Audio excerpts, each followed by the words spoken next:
Laptop কিনবো নাকি desktop? এই প্রশ্নটা নতুন কম্পিউটার কেনার সময় মনে হয় কমবেশি সবার মাথাতেই ঘোরে, তাই না? হ্যাঁ, একদম। কোনটা ভালো হবে, কোনটা বেশি কাজে দেবে, এই নিয়ে দ্বিধা তো থাকেই। মানে কোনটা কিনলে ঠিকঠাক পয়সা উসুল হবে এটা ভাবতে ভাবতেই তো অনেক সময় চলে যায়। ঠিক। এটা একটা বেশ কমন সমস্যা। আমরা যে সূত্রগুলো দেখছিলাম, সেখানেও কিন্তু এই ব্যাপারটা নিয়েই বেশ ভালো আলোচনা আছে। ওহ, তাই? হ্যাঁ, আর মজার ব্যাপার হলো যিনি লিখেছেন, তিনি নিজেও এই সমস্যায় পড়ে, মানে শেষে দুটোই কিনে ফেলেছিলেন। দুটোই? বাহ! তাহলে তো বোঝাই যাচ্ছে সিদ্ধান্ত নেওয়াটা মোটেও সহজ না। একেবারেই না। তাহলে চলুন আজ এই ব্যাপারটা একটু ভালোভাবে দেখা যাক। মানে ল্যাপটপ আর ডেস্কটপের সুবিধা অসুবিধাগুলো কি, কোনটা কোথায় ভালো। ঠিক। আমাদের শ্রোতারা যাতে নিজেদের প্রয়োজনটা ঠিকঠাক বুঝে একটা ভালো সিদ্ধান্তে আসতে পারেন, সেটাই মূল লক্ষ্য হওয়া উচিত। একদম। কারণ দিন শেষে তো সেটাই সেরা কম্পিউটার যেটা আপনার কাজটা ঠিকমতো করে দেবে। অবশ্যই। তাই প্রথম ধাপ হলো নিজের দরকারটা ঠিক কি, সেটা বোঝা। তাহলে শুরুতেই সেই প্রশ্নটা করা যাক, কম্পিউটারটা আসলে কেন দরকার? কি কাজে ব্যবহার হবে মূলত? হ্যাঁ, এই জায়গাটা পরিষ্কার হওয়াটা খুবই জরুরি। মানে ব্যবহারটা কি সাধারণ? ধরুন গান শোনা, মুভি দেখা, একটু ইন্টারনেট ব্রাউজিং, ইমেল চেক করা। অফিসের টুকটাক কাজ, ওয়ার্ড, এক্সেল এইসব? হ্যাঁ, এই ধরনের সাধারণ ব্যবহারের জন্য, নাকি ব্যাপারটা তার চেয়েও বেশি কিছু? যেমন? যেমন ধরুন কম্পিউটারটা কি দরকার বেশ ভারী কাজের জন্য, মানে প্রফেশনাল ভিডিও এডিটিং, বা ধরুন অ্যানিমেশন, গ্রাফিক্স ডিজাইন। অথবা গেমিং বা অন্য কোনো স্পেশাল সফটওয়্যার? ঠিক, এই ভারী সফটওয়্যারগুলো চালানোর জন্য তো বেশ ভালো পাওয়ার দরকার হয়। তো ব্যবহারের ধরনটা যদি পরিষ্কার থাকে, তাহলেই কিন্তু ল্যাপটপ বা ডেস্কটপ বাছাটা অনেক সহজ হয়ে যায়। নাহলে অনেকেই হয়তো শুধু ডিজাইন বা দাম দেখেই কিনে ফেলেন, কিন্তু পরে দেখা যায় কাজে ঠিক আসছে না। একদম, ব্যবহারের উদ্দেশ্যটা তাই সবার আগে। বেশ, তাহলে এবার একটু পারফরম্যান্সের দিকে যাওয়া যাক, মানে কার্যক্ষমতা। সাধারণভাবে তো আমরা দেখি একই বাজেটে ডেস্কটপের পারফরম্যান্স ল্যাপটপের চেয়ে ভালো হয়। এর কারণটা কি? এর পেছনে আসলে বেশ কয়েকটা কারণ আছে। প্রথমত, ডেস্কটপের ভেতরে যন্ত্রাংশগুলো, মানে ধরুন প্রসেসর, র্যাম, গ্রাফিক্স কার্ড, এগুলো সাধারণত ল্যাপটপের চেয়ে আকারে বড় হয়। আচ্ছা। আর বড় হওয়ার কারণে এগুলো ডিজাইন করাই হয় বেশি পাওয়ার দেওয়ার জন্য। দ্বিতীয়ত, ডেস্কটপের কেসিংয়ের ভেতরে তো বেশ জায়গা থাকে, তাই না? ঠিক। ওই খালি জায়গাটার জন্য বাতাস চলাচল ভালো হয়, মানে কুলিং সিস্টেমটা অনেক বেশি এফেক্টিভ হয়। যন্ত্রাংশ ঠান্ডা থাকলে বেশিক্ষণ ধরে ফুল স্পিডে কাজ করতে পারে, পারফরম্যান্স সহজে ড্রপ করে না। আর সম্ভবত সবচেয়ে বড় সুবিধা হলো আপগ্রেড করার সুযোগটা, তাই না? অবশ্যই, এটাই তো ডেস্কটপের একটা বিরাট প্লাস পয়েন্ট। ধরুন আপনার প্রয়োজন সময়ের সাথে বদলালো, বা নতুন কোনো সফটওয়্যার এলো যার জন্য আরও পাওয়ার দরকার। হুম। ডেস্কটপে আপনি সহজেই র্যাম বাড়িয়ে নিতে পারবেন, গ্রাফিক্স কার্ডটা বদলে নিতে পারবেন, দরকার হলে আরও হার্ড ড্রাইভ বা এসএসডি লাগাতে পারবেন। মানে প্রায় সবকিছুই আপগ্রেড করা যায়। হুম। তার মানে পুরো কম্পিউটার না বদলেই এটাকে আরও কয়েক বছর চালিয়ে নেওয়া সম্ভব? ঠিক তাই। ল্যাপটপের ক্ষেত্রে এই সুযোগটা কিন্তু খুব কম। বেশিরভাগ জিনিসই তো মাদারবোর্ডের সাথে সোল্ডার করা থাকে। তার মানে শুরুতে হয়তো খরচ একই রকম হলো, কিন্তু লম্বা সময় ধরে ভাবলে একটা ভালো ডেস্কটপ হয়তো বেশি সাশ্রয়ীও হতে পারে, কারণ বারবার পুরোটা বদলাতে হচ্ছে না। হ্যাঁ, যারা নিজেরা একটু আপগ্রেড করতে পারেন বা করতে চান, তাদের জন্য তো বটেই। পারফরমেন্সের কথায় যদি একটা উদাহরণ দিই, আমরা যে সূত্রগুলো দেখছিলাম, সেখানে একটা ইন্টারেস্টিং তুলনা ছিল। কি রকম? ধরুন একটা বড় ভিডিও ফাইল রেন্ডার করতে একটা নির্দিষ্ট কনফিগারেশনের ল্যাপটপে যদি লাগে 1 ঘন্টা, হুম। প্রায় একই কনফিগারেশনের একটা ডেস্কটপে সেই কাজটা হয়তো আধ ঘন্টাতেই হয়ে যেতে পারে। বলেন কি? এটা তো বিশাল পার্থক্য। বিশেষ করে যারা প্রফেশনাল কাজ করেন তাদের জন্য তো সময়ই টাকা। একদম। তার মানে যাদের মূল চাহিদা হলো কাঁচা শক্তি, মানে হাই পারফরম্যান্স, স্পিড আর ভবিষ্যতে আপগ্রেড করার প্ল্যান আছে, তাদের জন্য ডেস্কটপই এগিয়ে থাকছে। হুম, তথ্য আর যুক্তির বিচারে তো সেটাই মনে হচ্ছে। পাওয়ারফুল পারফরমেন্স, ভালো কুলিং আর আপগ্রেডের সুবিধা, এই তিনটে জিনিস যাদের কাছে প্রায়োরিটি, তাদের জন্য ডেস্কটপই মনে হয় বেস্ট অপশন।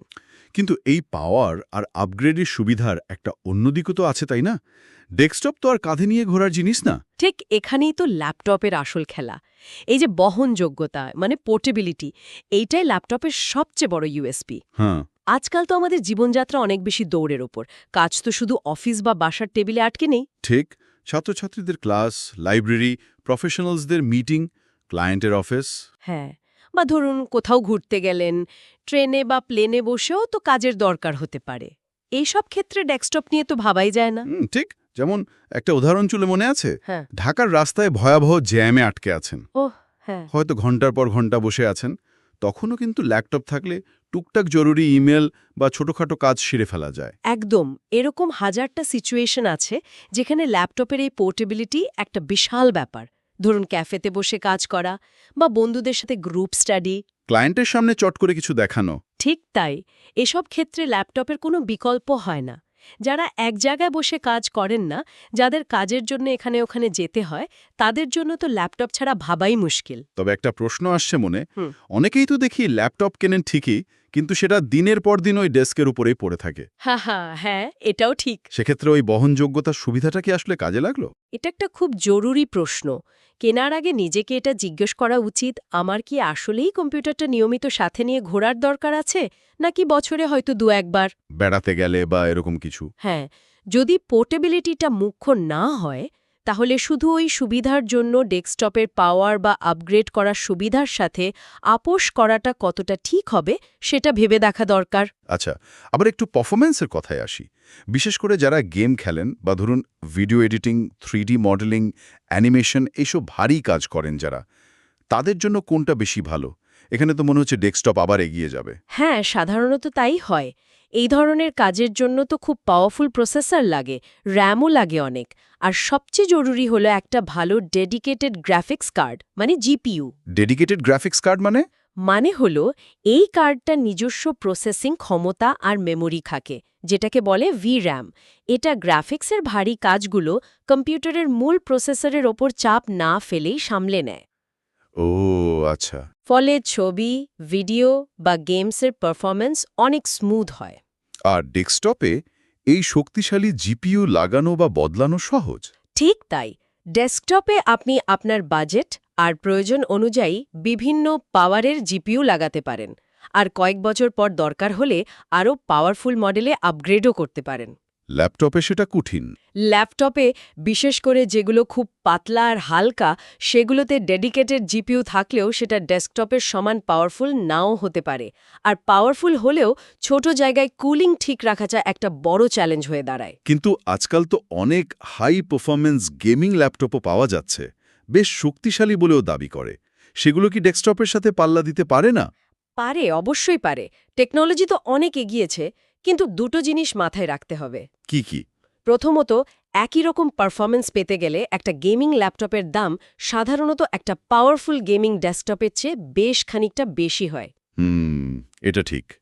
আর দ্বিতীয়ত, ওই ল্যাপটপের জিপিইউ বা অন্য মেইন পার্টসগুলো কিন্তু আপগ্রেড করার সুযোগ প্রায় থাকেই না। ফলে কয়েক বছর পর সেটা কিন্তু পিছিয়ে পড়তে পারে। ও আচ্ছা। এই জন্যেই দেখবেন বেশিরভাগ প্রফেশনাল ক্রিয়েটর বা সিরিয়াস গেমাররা এখনও কিন্তু ডেস্কটপকেই বেশি ভরসা করেন। এবার একটু ব্যবহারের সুবিধার দিকটা দেখি। ল্যাপটপের তো একটা সুবিধা হলো সবকিছু একটার মধ্যে রেডি, আলাদা করে কিছু কেনার বা জোড়া লাগানোর ঝামেলা নেই। এটা একদম ঠিক। ল্যাপটপ হলো একটা কমপ্লিট প্যাকেজ। বাক্স থেকে বের করে চার্জ দিলেই কাজ শুরু। Screen, keyboard, touchpad, webcam, speaker. হ্যাঁ, সবই বিল্ট ইন। অনেক মডেলে তো এখন ফিঙ্গারপ্রিন্ট সেন্সর বা অন্য সুবিধাও থাকে। ডেস্কটপের ক্ষেত্রে তো আপনাকে আলাদা মনিটর, কিবোর্ড, মাউস, হয়তো ওয়েবক্যাম, স্পিকারও আলাদা কিনতে হবে। আর সেগুলো আবার সিপিইউর সাথে ঠিকমতো কানেক্ট করতে হবে। ঠিক, মানে সেটআপের দিক থেকে ল্যাপটপ অনেক সিম্পল, আর জায়গাও কম লাগে। যাদের বাসায় বা অফিসে জায়গা কম, বা যারা খুব ছিমছাম থাকতে পছন্দ করেন, তাদের জন্য এটা একটা বড় প্লাস পয়েন্ট। অবশ্যই। একটা ল্যাপটপ তো সোফায় বসেও চালানো যায়, বা বিছানায় শুয়ে সিনেমা দেখা যায়। ডেস্কটপের জন্য তো একটা ডেডিকেটেড টেবিল আর জায়গা লাগবেই। একদম। এই যে প্লাগ অ্যান্ড প্লে ব্যাপারটা আর যে কোনো জায়গায় সহজে ব্যবহার করার সুবিধা, এটাই ল্যাপটপকে অনেকের কাছে খুব আকর্ষণীয় করে তোলে। এত সব আলোচনার পর এবার আসি সেই আসল প্রশ্নে, দাম। কোনটা সাশ্রয়ী, ল্যাপটপ নাকি ডেস্কটপ? দেখুন, সত্যি বলতে কি দামটা আসলে এখানে মূল ফ্যাক্টর হওয়া উচিত না। কারণ ল্যাপটপ আর ডেস্কটপ দুটোই কিন্তু খুব কম বাজেট থেকে শুরু করে অনেক হাই এন্ড পর্যন্ত পাওয়া যায়। মানে সব রেঞ্জেই আছে। হ্যাঁ, আপনি হয়তো ২০-২৫ হাজার টাকার ডেস্কটপও পাবেন, আবার ৪-৫ লাখ টাকার ল্যাপটপও বাজারে আছে। তো দামের রেঞ্জটা বিশাল। তাহলে ক্রেতারা বাজেটটা ঠিক করবেন কিসের ভিত্তিতে? আসল ফোকাসটা হওয়া উচিত ভ্যালিউ ফর মানির উপর। মানে আপনি যে টাকাটা দিচ্ছেন তার বিনিময়ে আপনার প্রয়োজন অনুযায়ী কতটা পাচ্ছেন। বুঝিয়ে বলুন একটু। ধরুন আপনার দরকার শুধু ইন্টারনেট ব্রাউজিং আর টাইপিং, তাহলে হয়তো অল্প বাজেটের একটা বেসিক ল্যাপটপ বা ডেস্কটপই আপনার জন্য যথেষ্ট। সেক্ষেত্রে অকারণে বেশি খরচ করার দরকার নেই। আর যদি ভারী কাজ বা গেমিংয়ের জন্য হয়? হ্যাঁ, তখন বাজেট বাড়াতেই হবে। সেটা ল্যাপটপ কিনুন বা ডেস্কটপ। আসল কথা হলো একই দামে হয়তো ডেস্কটপ আপনাকে বেশি কম্পিউটিং পাওয়ার দেবে, কিন্তু আপনার যদি রোজকার কাজে পোর্টেবিলিটিটাই বেশি দরকারি হয়, তাহলে ডেস্কটপের ওই বাড়তি পাওয়ার তো আপনার কোনো কাজেই আসছে না, তাই না? ঠিক। সেক্ষেত্রে ল্যাপটপই আপনার জন্য বেটার ইনভেস্টমেন্ট। একদম।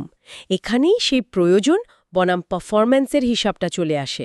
মনে আছে আমরা যে লেখকের কথা বলছিলাম যিনি শেষে দুটোই কিনেছিলেন? হ্যাঁ। হয়তো এইটাই একটা ইঙ্গিত যে কিছু কিছু ক্ষেত্রে মানুষের প্রয়োজন এতটাই মিক্সড থাকে যে একটা ডিভাইস দিয়ে সব হয় না। হয়তো বাসার ভারী কাজের জন্য একটা ডেস্কটপ আর বাইরে ঘোরার জন্য একটা সিম্পল ল্যাপটপ, কারো কারো জন্য এটাই সেরা সমাধান হতে পারে। যদিও সবার তো সেই বাজেট বা ইচ্ছা থাকে না। এটা একটা ইন্টারেস্টিং পয়েন্ট। আচ্ছা, যারা নিজেরা একটু রিসার্চ করে কিনতে চান, তাদের জন্য কি কোনো রিসোর্সের কথা বলা হয়েছিল? মানে বিভিন্ন মডেলের দাম বা স্পেক্স তুলনা করার জন্য? হ্যাঁ, কিছু অনলাইন প্ল্যাটফর্মের কথা উল্লেখ করা হয়েছিল। যেমন ধরুন বাংলাদেশে startech.com বিডি বা rayanscomputers.com, এই সাইটগুলোতে নতুন পণ্যের ডিটেলস আর দাম পাওয়া যায়। bstall.com-এও অনেক সেলারের লিস্ট থাকে।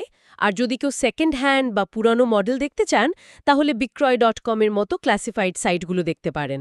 এগুলোতে তাহলে বাজার দর যাচাই করা বা বিভিন্ন মডেলের মধ্যে তুলনা করা সহজ হবে।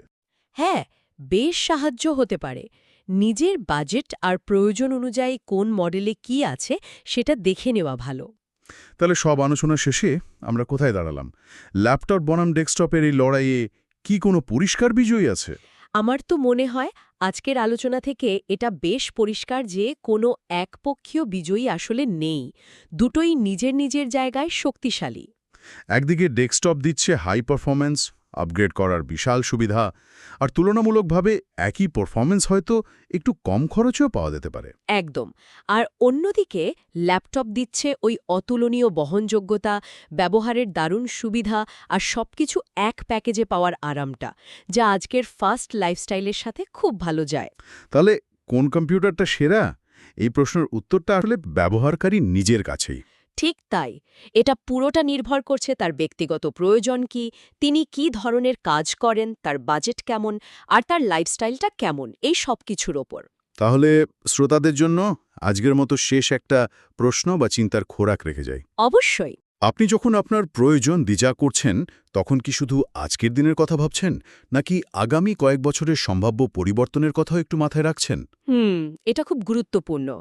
ধরুন আজ আপনার হয়তো খুব সাধারণ কাজ, কিন্তু বছর দুয়েক পর হয়তো আপনি গ্রাফিক্স ডিজাইন বা ভিডিও এডিটিং শেখার কথা ভাবছেন, অথবা আজ হয়তো আপনার কম্পিউটার নিয়ে ঘোরার দরকার নেই, কিন্তু ভবিষ্যতে চাকরি বা পড়ার জন্য সেটা মাস্ট হয়ে যেতে পারে। ঠিক। তো আপনার আজকের পছন্দটা কি ভবিষ্যতে সেই সম্ভাব্য প্রয়োজনগুলোর সাথে মিলবে, নাকি তখন আবার নতুন করে ভাবতে হবে, নতুন করে খরচ করতে হবে?